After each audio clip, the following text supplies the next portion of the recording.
I play a lot of games in my free time, and a lot of different genres. From MMOs to the occasional FPS, there's a lot to enjoy with every kind of game, but I don't think anything comes as perfectly packaged as a roguelike. I mean, come on, a game where I can die and not be upset? It sounds perfect. Roguelikes have had a sort of renaissance recently, with tons coming out every year. You have your big name games like The Binding of Isaac and Enter the Gungeon, as well as a plethora of smaller titles like Dicey Dungeons, Going Under, and World of Horror. But in 2020, one roguelike in particular captured everyone's attention. Let's talk about Hades. Before we begin, if you like what you see, be sure to subscribe, and let me know in the comments what other games you'd like to see me talk about. If you want to come hang out with me live, I stream 3 times a week over at twitch.tv/Triceratops_Jr. Now, let's take a trip down the River Styx to the land of Hades. Hades was released by Supergiant Games on September 17th, 2020, which is coincidentally one day before Phasmophobia, the last game that I talked about. In it, you play as Zagreus, the son of Hades, god of the dead, as he attempts to escape from the underworld for reasons that become more clear as you progress through the game. I don't want to spoil things too much, so I'm just going to leave it at that. Which brings us to our big question of the day. What makes Hades so special when compared to a whole other sea of roguelike games? Well, I'm going to break it down into a few categories. Characters, gameplay, the world, and story. And when I get to story, I'll try my best to remain spoiler-free, but I may slip up, so if you don't want to be spoiled, then you should probably just skip that part. Let's start with the characters, though. The House of Hades is loaded with vibrant characters. Greek legends like Achilles and Orpheus, deities like Hypnos and Thanatos, and of course, who can forget the most important character, Cerberus, the amazing 3-headed dog who is a very good boy. Every character in the game has their own story, which is expanded by talking with them whenever possible and giving them the gift of ambrosia. These stories flow around the house and sometimes cross paths with the other characters. It really makes the game feel much more alive. Like, not everything in the game revolves around our protagonist, Zagreus. Like, while he is attempting to escape, things are still going on even without him present. That is something that really sets this game so far above many others, where some games feel stilted and awkward and don't progress unless the player is there. The House of Hades is ironically living and breathing all on its own, and that is something truly magical. It should also be mentioned that there is a romance system in the game that allows you to fall in love with any of 3 characters. I sometimes wish there were more options, but the ones we have are pretty good, so I'm just going to leave it at that. Don't want to give too much away for people who are interested in trying the game. Now, let's talk about the gameplay. Hades, like all other roguelikes, consists of a main content loop, where in The Binding of Isaac you are making your way downwards into hell, or somewhere else. In Hades, you are attempting to make your way out, and it's fun as hell. This loop consists of 4 different areas: Tartarus, Asphodel, Elysium, and the Temple of Styx. Each one contains randomly generated rooms which Zagreus must challenge in order to progress. As is standard practice, at the end of each area is a boss who must be defeated to ascend to the next area.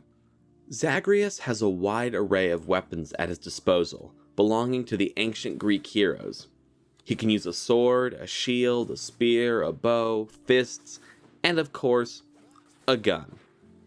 Each weapon has a different playstyle, so it's really up to the player to decide which ones they like to use. I'm a bowman myself. Zagreus is aided along his journey by the gods of Mount Olympus, who offer him special powers to make him stronger. This serves as the game's power-up mechanic, allowing the player to get stronger as the run goes on. How does this core gameplay loop compare to other roguelikes on the market though, and what makes it hold its own? Well, a few things I think. First off, the knowledge and power gained through repeated escape attempts and consequently repeated failures makes it really easy to feel like you're growing as a player. It's not just a static loop of gameplay. With each failure, you get stronger and better, which makes the constant loop feel less futile and more like you make progress each time. And you pair that with an overarching story that continues each time you fail and get sent back to the house. In a weird way, it makes dying worthwhile because you get to learn more about everything that's going on in the world. And that's not something that a lot of roguelikes have. Now, let's talk about the world. This will probably be my shortest section because I already touched briefly on it in the gameplay section, but there are a few things I want to say about the world of Hades. Each of the 4 areas of Hades features a different aesthetic and of course, different enemies. There's tombs and lava and balls that shoot out butterflies. It's pretty standard stuff, but what's so nice about these different areas is that it makes the progression through the game feel more natural.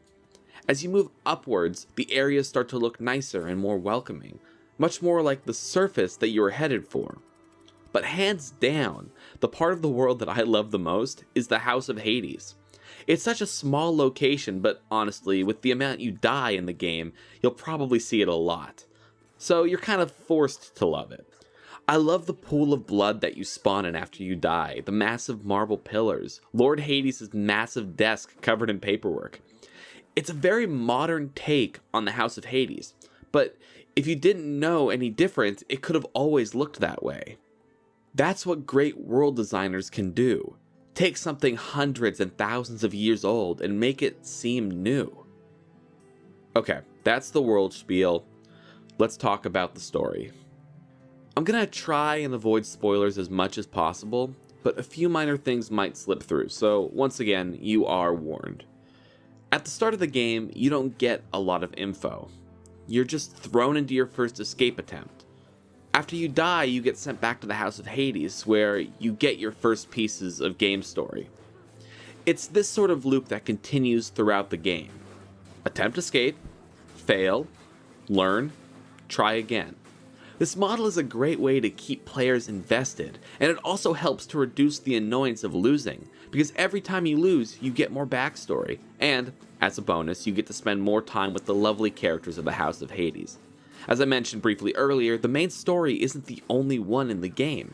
There are tons of stories running alongside, stories that pass between characters and sometimes intersect with Zagreus as he continues his journey. And yes, like I said, there are romance options, and those have their own stories too. There's just so much going on with the game. Hades takes the roguelike archetype and flips it on its side by giving it a compelling story and fun and interesting characters, as well as a boat full of charm to carry it down the river Styx. Now, that's not to say that other games don't have good stories or charm of their own, but Hades takes those aspects and puts them front and center. To progress in the game, the story must progress too, and secrets will be revealed as you go, making the journey worthwhile. Supergiant Games have been known for their great stories in games like Bastion and Transistor, and Hades is no exception to this. It's simply a well-built, beautifully put together game that really shined in a year where most of the world was on fire. Proverbially. That is why I love Hades, and I really look forward to seeing what Supergiant does next, whether it's new content or a new game. I don't care. I'm here for the ride. Thank you for watching. I hope you enjoyed this week's Let's Talk. Be sure to let me know what you think in the comments, and if there are any games you'd like to see me talk about, let me know. Peace out, everyone. I'll catch you on the flip side.